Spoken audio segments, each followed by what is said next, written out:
Welcome to another episode of the Washington Retirement Planning Podcast. I'm your host, Ethan Meikle. In today's episode, we're going to be diving into the differences between Plan 2 and Plan 3 for people on the TRS, SERS, and PERS pension plans in Washington. So if you're TRS 2, PERS 2, or maybe on PERS 3 or SERS 3, we're going to be diving into the differences between each plan. So if you're a new employee and you're like, hey, I don't know which one to pick, we'll dive into this in detail so you can have an educated understanding of the differences between them and you can make an appropriate choice for your situation. Now, once we're done discussing the differences between them, I'm going to actually go ahead and read some questions or comments I had on this video that I posted on YouTube a few years back. And I was quite shocked with the amount of comments this received and how many Plan 3 loyalists were out there attacking me and assuming that I didn't understand math or didn't know the differences because when they'd run their Excel sheets, the numbers look better than what I mentioned. So we'll be diving into that towards the end of the video. I'll be addressing those comments and questions that were all left in my YouTube video.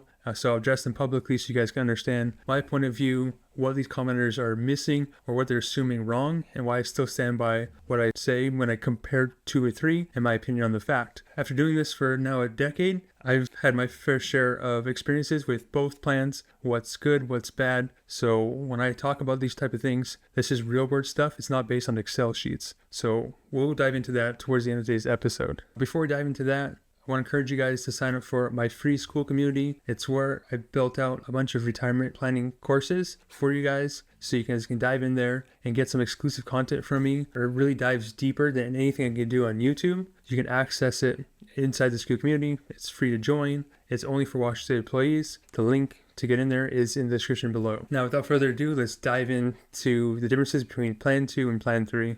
Which pension plan is better, Plan 2 or Plan 3? In today's video, we're going to be settling that debate. My name is Ethan Meikle, the co-founder of Saving Financial. I specialize in helping school-age employees in Washington State build better financial lives. If you want more videos like this one, hit that subscribe button down below. Also, don't forget to check out my tax-free masterclass. The link is in the description.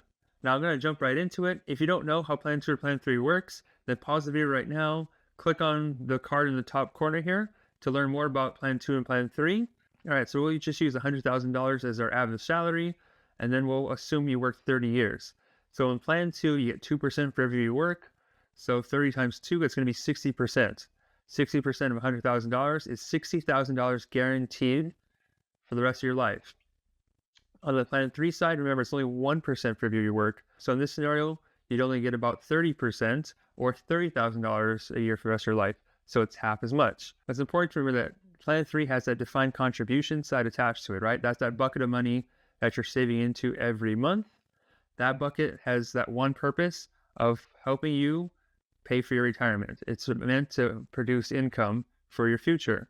And anytime you're taking money off of a retirement account, you want to make sure you're not taking out too much money. So there's something called a safe withdrawal rate, and that's the amount of money you can take out safely without risking running out of money in the future. So today that number is roughly about 3% a year. So in other words, if you had $100,000 saved up, it would give you a whole $3,000. So in order for Plan 3 to equal the same payout that Plan 2 has in this scenario, you would need to save $1 million. If you had $1 million, you could take 3% a year out, or $30,000, and that would get you to that $60,000 total. And then the plans would be equal. Now, $1 million is a huge number, and many people won't reach it. In fact, the average Plan 3 retirement balance for someone that has 30 years of service is somewhere between $250,000 and $500,000. Maybe a little bit more if you're working on the west side, but that's pretty much what I see running those plans. So most people only have a third to half of that required number. So in scenarios like that, Plan 2 is obviously the clear winner. Another option you could do on Plan 3 is you could put money into an annuity that would guarantee a certain payout level. So annuities will guarantee you a 5, 6, maybe even 7% payout level per year. So you can get double the amount of money out, or it would require half as much. So in other words, if you found an annuity that paid out 6% a year guaranteed, all you would need is $500,000 to generate $30,000 of income. Then the plans would be equal then.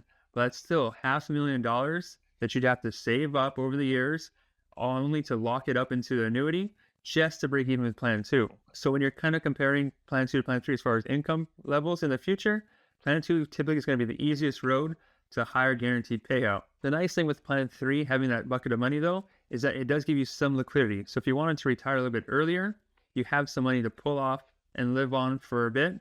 So you're not forced to take a penalty if you want to retire earlier. Plan 2 doesn't have that flexibility. However, you can also save on the side. That's where things like your DCP and your 403B savings come into play, is to build up that cash reserve. So if you wanted to leave for the future or you needed more money, you have that there. Now, Plan 3 has a couple of other advantages. For one, if you were to retire earlier from working and not take your pension, so instead, let's say you worked up until age 55 and decided to leave and go work somewhere else, and you're not taking your pension amount is actually going to increase by about 3% per year just by waiting to collect your benefit. That doesn't exist on the Plan 2 side. So that's just one benefit Plan 3 has, and it can kind of help close the gap to Plan 2. If you're wondering what the break even is, it's about 25 years. So if you worked until, say, age 40 on Plan 2, then left, that benefit would stay set and wouldn't grow while you waited to age 65 to collect it. On Plan 3, in the same scenario, where you worked to age 40, and then you held off collecting to 65, it would increase by 3% for those 25 years, and then you'd be about even for that 25 years. So for the most part, unless you plan on leaving fairly early in your career, Plan 2 is going to most likely give you the most guaranteed income in the future.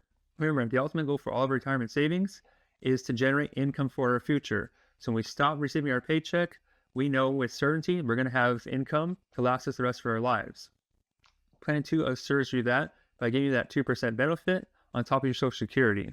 Another thing to know with Plan 2 is you do have to contribute money into it. Right now it's about 8% per year, and it can and probably will go up in the future, just like it has in the past. So some people see that as a negative point to Plan 2 is because they're being forced to put money into this pension plan, and it's money that they're not able to put into the market and grow for the future. Personally, I'd be happy to pay 8, 10, 15, even 25% of my income into a plan if it gives me a guaranteed paycheck for the rest of my life, and it guarantees a 2% payout for every year I put in. Because remember, if we're just using that safe withdrawal rate of 3%, every $1 million is only worth $30,000 of income. If I worked that 30 years on Plan 3 and got $60,000 per year, that's equivalent to having $2 million, really.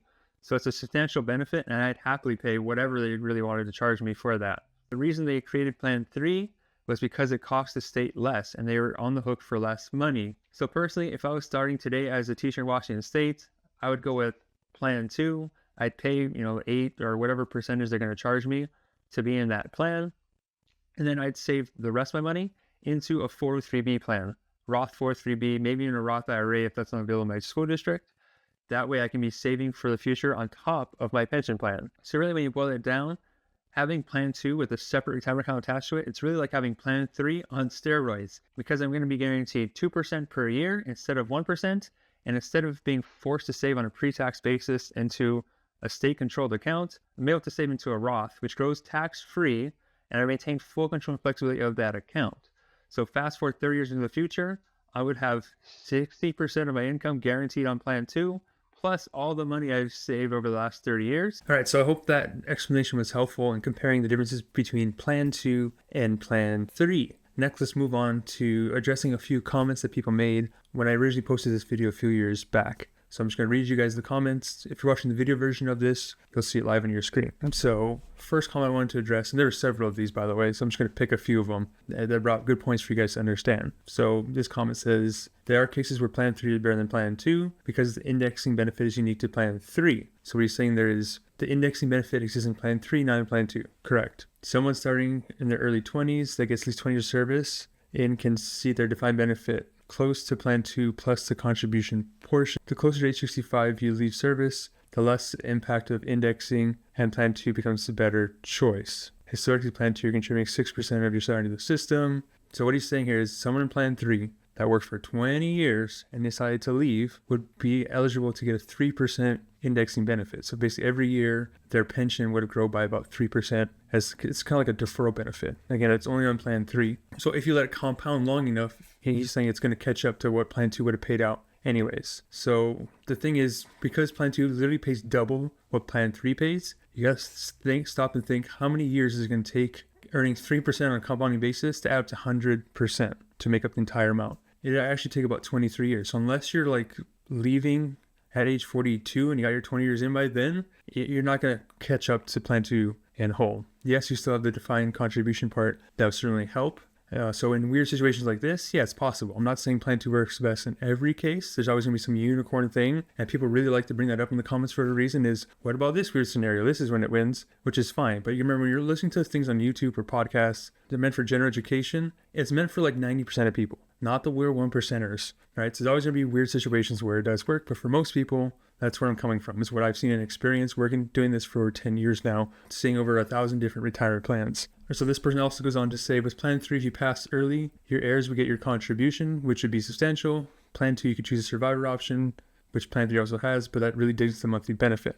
So again, this person's saying that plan 3 is better because if you pass away, your heirs would get the defined contribution part. And he says plan 2 doesn't have that. And it really depends on what you mean by early. So let's assume early means before you start collecting your pension. Or the plan 3 pension is freebie. You don't get anything from that if you were to pass away. It's whatever you saved in your defined contribution would be inherited by next of kin. Plan 2, they don't have that same component. But what people understand with plan 2 is you're still paying into it. You're paying a contribution rate somewhere between 6 and 8% depending on which plan you're on or what retirement system you're in. That money doesn't just sit there. You're putting that money into a pot every single month. The state does track it, and it does earn interest. Up until 2022, that interest rate was 5.5%. Now it's a little bit less than that. So it does have interest growing on it. So in the case that you were to pass away before you start collecting your benefit, your family could actually cash it out, and that money could go to your next of kin. So it's not like there's no money there. You just don't see it. It's not as obvious, but there is money there. Secondly, if that's something that you're really concerned about, they make this thing called life insurance that you could just go out and buy whatever death benefit you wanted to pass on to your next of kin. So you don't have to save it 100% like this person's trying to do in plan 3. You can go and buy a policy and literally pay out tax-free to your beneficiary. You only have to save as much because you're leveraging your benefit. You can pay $100 a month and get, like $400,000 of coverage versus someone that scrapes and saves to build up to $400,000 on their own. And by the way, life insurance pays out tax-free where plan 3 is not. So you don't even need to buy as much life insurance as you really think you do because it pays out tax-free to the beneficiary. All right, so in short there, index benefit definitely does help, but it's not going to add up to more than what you get from plan 2 on a guaranteed basis unless you retire really, really early in your career. Secondly, passing away early and the whole my heirs can inherit it scenario can be solved with just simple life insurance purchase. Yes, it takes some planning and it's a know-it-all. So someone that did nothing, plan 3 might work for them better in that regard. But any little bit of planning, you would more than likely supersede what you'd have in plan 3 as far as what you're leaving for your heirs. All right, next one I wanted to highlight here is this comment thread right here. So I'm not going to go through it all because this is really long. If you guys want to read through it all, I'll put the link in the description so you can go and read the comment list. But I wanted to just make his first 3 comments. First point he was trying to make here, I'm going to summarize this because it's lengthy, saying that there's $1 million difference between the plan payments. So what he's saying there is, if plan 2 really does pay twice as much as plan 3, so like in the scenario I gave earlier, if your salary or your pension from plan 3 is $30,000 and plan 2 is $60,000, there's a $30,000 per year deficit. Over 30 years, that's going to add up to somewhere close to $1 million is what he's saying here. But if we assume we only live 25 years retirement, the gap is only $750,000. So again, I'm not sure what he's going to this gap thing means. He's just trying to say how much income I would have gotten from plan 2 versus plan 3. So what he's saying in his comment here is someone that collected $30,000 more than someone on plan 3 for 25 years would have banked in their pockets $750,000 more of income over that time period. So he's assuming that if someone on plan 3 just has $750,000 in their account, that's the same. That somehow $750,000 banked in your pocket over 30 years is the same as $750,000 sitting at an investment account at the end of 30 years. And there's not the same for a few reasons. One, $750,000 in your pocket is in your pocket. $750,000 in an investment account, that ain't your money yet. You're still in the marketplace. You haven't paid any tax on that money yet. So the person that has $750,000 of income distributed to them over the past 25 years, they've been paying taxes on it the whole way at whatever effective rate has been. So they're able to spread their taxes out over a longer time period. If you have $750,000 in your account today, remember that's not your money unless you take it. You take it, there's really no way in the current tax code for you to stay under the effective tax rate that person did when they distribute their income over 30 years. Trying to take $750,000 out in one single year to break even, you're going to shoot yourself up into a much higher tax bracket and be left with less money after taxes. Plus, you're also going to end up paying more for Medicare and things like that. So it's not quite even in this case. Now, his second point, he's assuming that someone in plan 2 would contribute over the course of their lifetime, over a 30-year period, somewhere between $150,000 to $180,000, basically $5,000 to $6,000 a month on average. So someone that's in plan 2 saving, that 6-8%, he's assuming if you do that for 30 years, you personally put in $150,000 to $180,000 into that. And so he's saying because you personally put into that, the gap or how much, again, going back to this whole income difference here would be less because you didn't really make the $750,000 over the last 25 years because you put in $150,000 of it. So only $600,000 of it was actual what you got from the state, and the first $150,000 was just returning your principal, which I guess is one way to look at it. And then he goes on to say that everything in Plan 3 is yours, but not really, because Plan 3 might just come out of thin air. You also put money there. So he totally overlooked the fact that you have to contribute money into Plan 3 as well. So you'd have to subtract that too if you want to look at this whole return of principal thing. And really, when you step back and think about it, if you really did put $150,000 to $180,000 over 30 years into a retirement account, and then every single year from that point forward, they let you take $60,000 on a guaranteed basis, how good of a deal is that? You'd be getting all your money back within 3 years. For anything after that is a pure profit. So that just, in my opinion, kind of underlines why Plan 2 is so much more important and safer option than Plan 3. Now, the third point, this is the last point I'll go over of this comment thread here. He says that with investments, there's risk and the gains can be greater. So if you earn anywhere from 5 to 8%, you can have a large lump sum in the end, which is going to be enough to produce more income than you would get in Plan 3. And that it continues to grow past service too, right? And that statement's true. If, the longer you invest, the more risk you take on, the more gains you're obviously going to get, right? You're rewarded for the risk that you take. But one thing we need to share for you, when we say we're averaging anywhere from 5 to 7% per year, a lot of people don't know what average is. So let's just take a look at how's the last year's do. So if we just go back and look, how'd the market do this year, 2024? This is from filming this at the end of November here. Currently up 25%.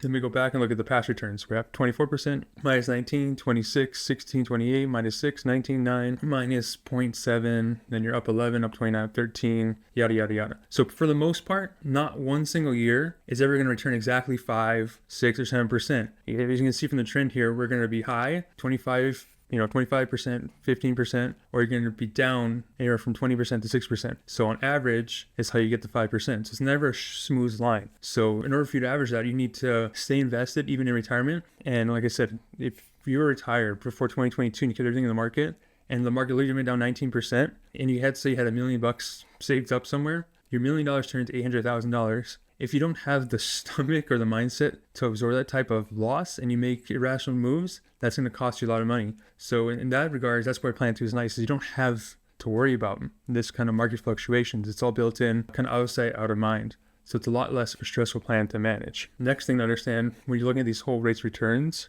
is that rates of returns often are different than what your actual rates of return are, right? So when we look at actual rate of returns, that's called CAGR, or compound annual growth rate. So if we just went from the year 2000 to the end of 2023, and you adjust for inflation, the average return over that time period is 4% per year. Now, annualized return, the CAGR, which basically it's assuming actual returns, is only 2.4%. Now, what does this whole average versus actual return really mean? So the easiest way I know to show people is if you assumed you had an investment where you earned 100% in a single year, so you doubled your money. So let's just say you had $10,000 that you invested somewhere and it doubled, right? You got 100% return on that money. You made $10,000. You're up 100%. Now, if the next year that investment goes down 50%, our investment from 20,000 total down to 10. So we're back to our original principle. Now, if you took 100% minus 50%, you'd be left with 50% divided by 2, right? The last 2 years, it would give you an average rate of return of 25%. So you could say, hey, I earned an average of 25%, but I still have $10,000. My average return is 0. So that's why it's important to understand the difference between actual rate of return and average rate of return, because average is not really what you're making. It's just mathematical ways to calculate and report things. So if you earn 5 to 6% on average, your actual is going to be less than that. So you can see on the bottom here, I'll highlight it. It just says, over the long run, the stock market has had an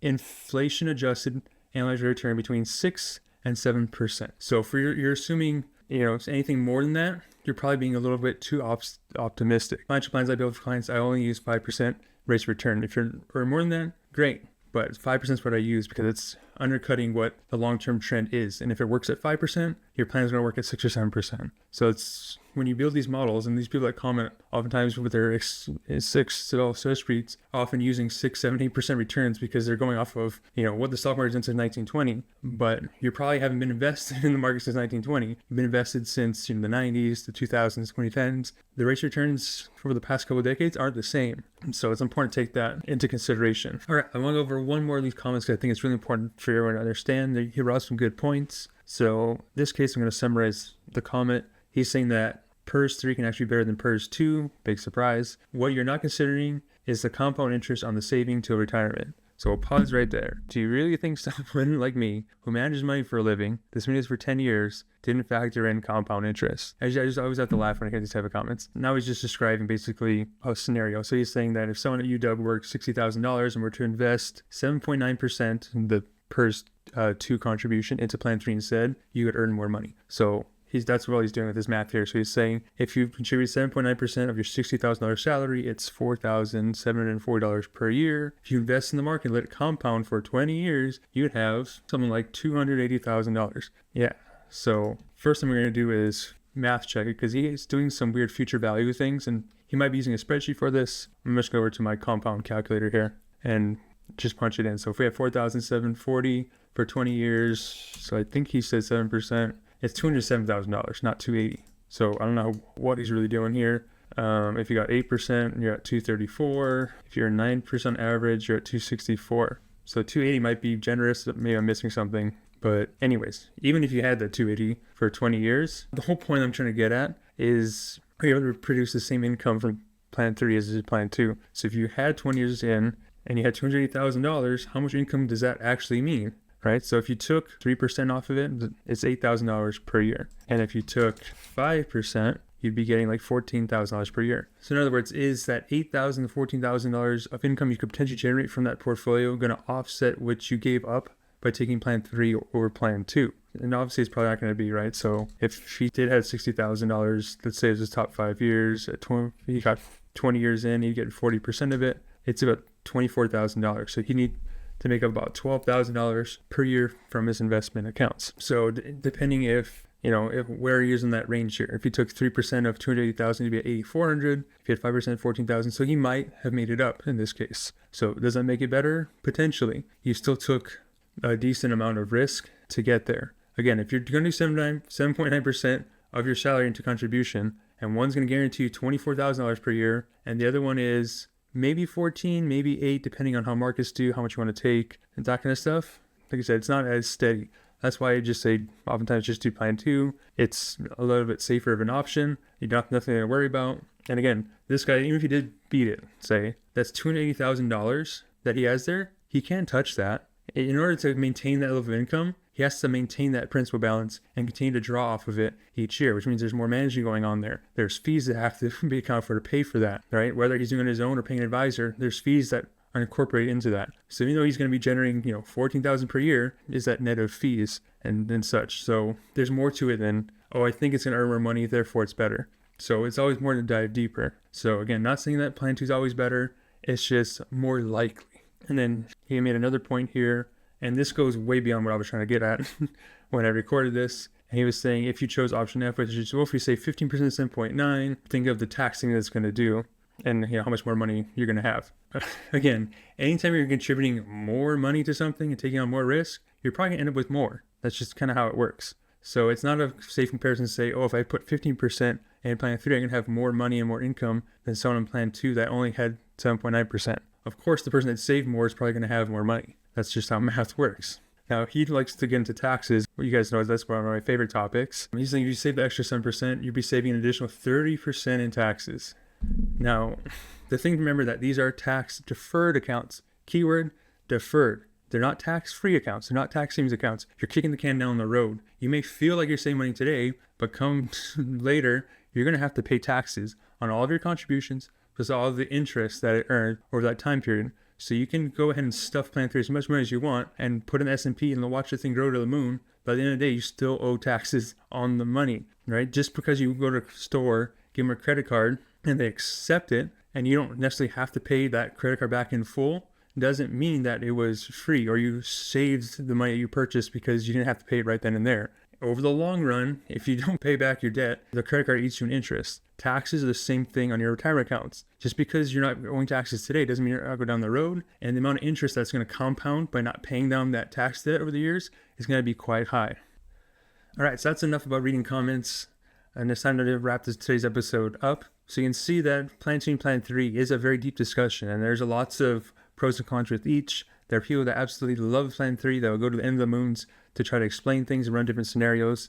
And at the end of the day, if you feel like you have the mindset to stay in the market when things get tough, if you're going to stay committed to the savings plans and you're going to work for a long period of time, then yeah, Plan 3 could potentially produce you more income. But if you want the safe, steady route where it's hands off, there's not really much you can mess up on, Plan 2 is going to be the way to go. And if you just took any extra money and put it into something like a 403b, deferred compensation plan, Roth IRA, something like that, you're going to end up with what we call Plan 3 on steroids. You're going to get double their income, plus you're going to have another investment account. And if that account is Roth, that thing is going to be tax-free for you to use. So anytime something comes up, you have something to dip into on a tax-free basis to offset whatever you need to pay on. So that is probably like the ultimate setup in my opinion, based on the way the plans currently are. Now, if you want to dive deeper into this, or maybe that didn't make quite much sense to you because I kind of was reading from these comments, maybe you missed some points and it's not quite clear, I'm actually building out a free retirement planning class online right now. In order to join, I'll put the link in the description below. It's on a community called School. I'm putting together a group of people from all over Washington State to give me their input so I can design a course that's going to help you guys get educated on these benefits so you can ultimately make smarter decisions, pay less in taxes, and hopefully retire earlier. So it's all about education. So I'm building that out currently as I'm recording this. So if you guys are interested in joining that, be sure to click on that link below. Again, it's free to join. And until next time, remember that your future depends on what you do today. All right, before I sign off, just a real quick legal disclosure that we're required to say as licensed fiduciary advisors. So remember that this is a podcast. It is designed for educational and entertainment purposes only. I don't know you personally, therefore I cannot give you any personal advice. So please don't take anything that we say on the show as being personal, financial, legal, or tax advice. If you want that kind of stuff, make sure you seek out a professional so they can help you with the strategies and investments that are right for you. Also, please remember that despite the name of our show, we are in no way associated with Washington State or the Department of Finance Systems or any other Washington employer. We're a private-owned firm that specializes in working with Washington State employees, which is why we know so much about this stuff. So remember, we don't work for the state in any way, shape, or form, so please don't confuse us as being an official representative of the state. All right, that's it for the legal stuff. I'll catch you guys all next time.